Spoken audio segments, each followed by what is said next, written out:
Hi, welcome. And I'd like to do a word study today with you on this important word family having to do with being reconciled and the noun reconciliation. Katalasso is the main verb, and then underneath that you'll see the compound apakatalasso, I reconcile. And then the feminine noun he katalage, reconciliation.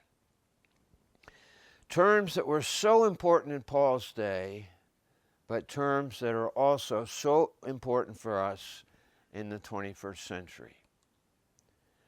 Now, the verb reconcile, katalasso, the noun reconciliation, katalage, imply the removal of enmity or hostility by bridging over a quarrel.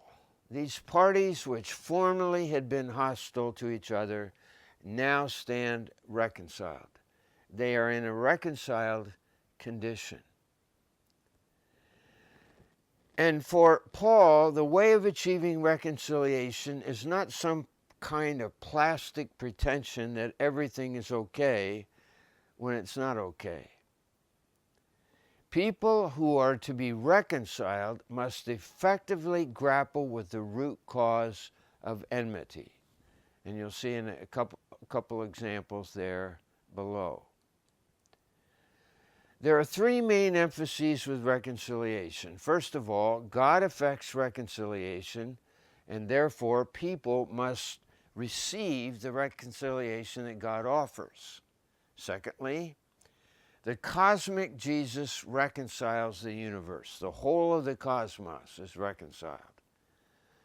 And third, reconciliation is also social. And in Paul's day, the grand sociological miracle of the unity between Jew and Gentile in one new man or one new person. First of all, God effects reconciliation, and then people receive this gift from God. In Romans 5, Paul argues from the minor to the major, or in rabbinic terminology, from the light to the heavy. Now you'll see the light there. For if while we were enemies, we were reconciled. Here we have an aorist passive indicative of the verb katalasso. We were reconciled to God by the death of his Son. Now look at the heavy, or the major, that Paul is arguing towards. How much more, now that we have been reconciled, and here we have an aorist passive participle, shall we be saved by his life? And then you'll see the text there from 2 Corinthians 5. Second, the cosmic Christ reconciles the whole of the universe, or the cosmos. Colossians 1:20, and through him to reconcile all things to himself. There you have the compound infinitive. All things to himself. Tapanta eis auton. Whether on earth or in heaven, making peace by the blood of his cross. Verse 21, and you who were once estranged and hostile. Now notice here the element of being enemies or in a state of hostility. Verse 22, he is now reconciled in his body of flesh by his death in order to present you holy and blameless and irreproachable before him. Now, certainly this includes nature and a redeemed body with physicality, but it's important in light of the Colossian heresy, all things, that in Paul's day may include the notion of eons or emanations or some kind of pulsations between God and humanity. Paul calls them the ion. Third, reconciliation is also social in nature. Now, in 2 Corinthians 5, 18 through 20, Paul uses several forms. All things are from God who reconciled us. Here's something God did. That's the aorist participle. And then you'll see B and C, as well as D, that the ministry that Paul was engaged in, as well as the ministry that we're engaged in, is called a ministry of reconciliation. So you'll see there, tein diakonian tes katalages, the ministry of reconciliation. Reconciling the world to himself, a participle. And then the ministry of reconciliation is also described as the word of reconciliation. And then in 5:20, we are ambassadors, we beg you, be reconciled to God. Here's the verb form, be reconciled to God. That's an aorist passive imperative.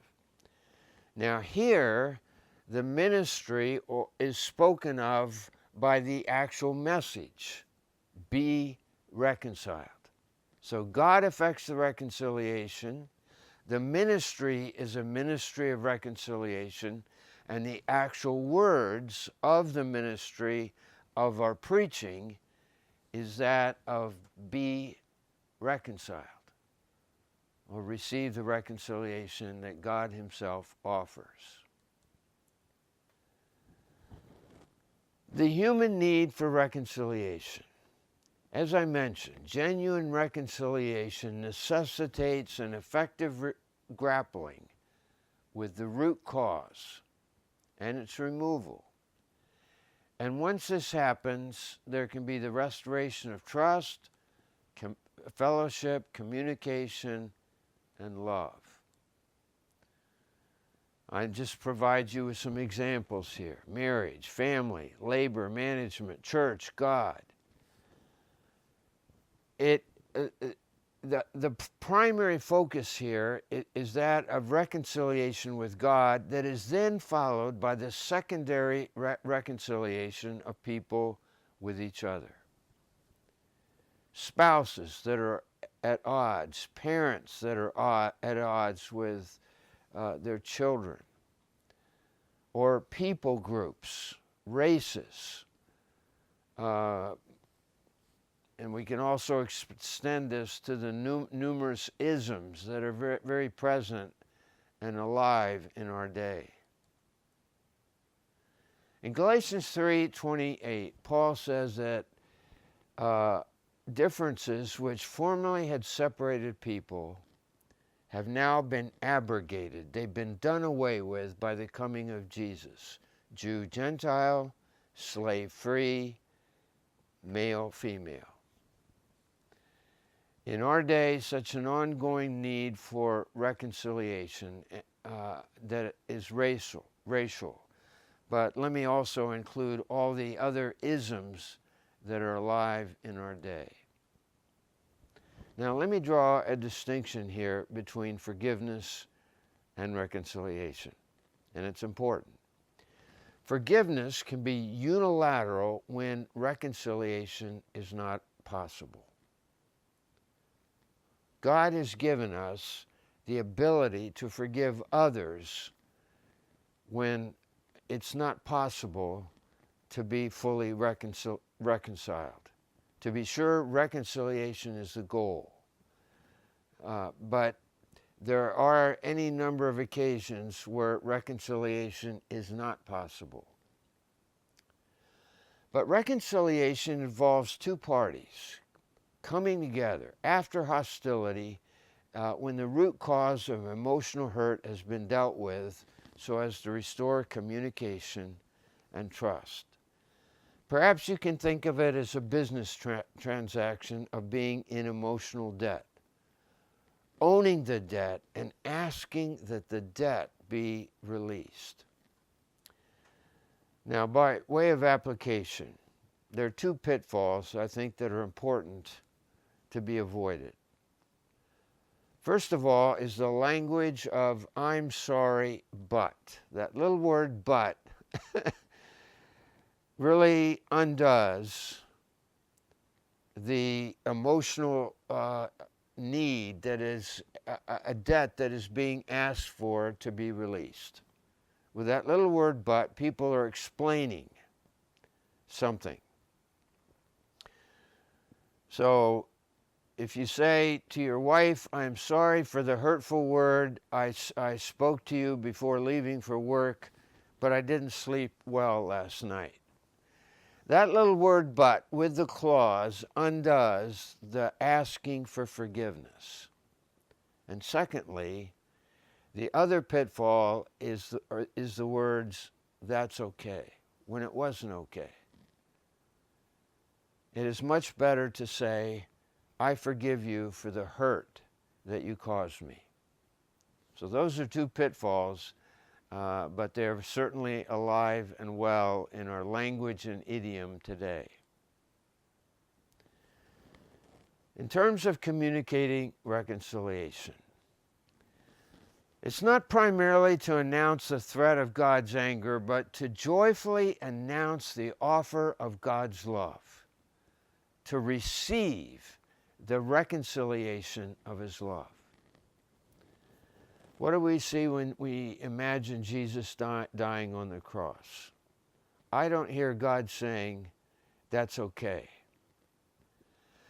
Yes, there's the quintessence of human evil, the very worst decisions that humans could ever make, putting to death the Son of God's love. But at the same time, it's the quintessence of love, a reconciling love that reaches out to humanity to both receive and then express his love in healed relationships where people stand in a reconciled position. Thanks so much.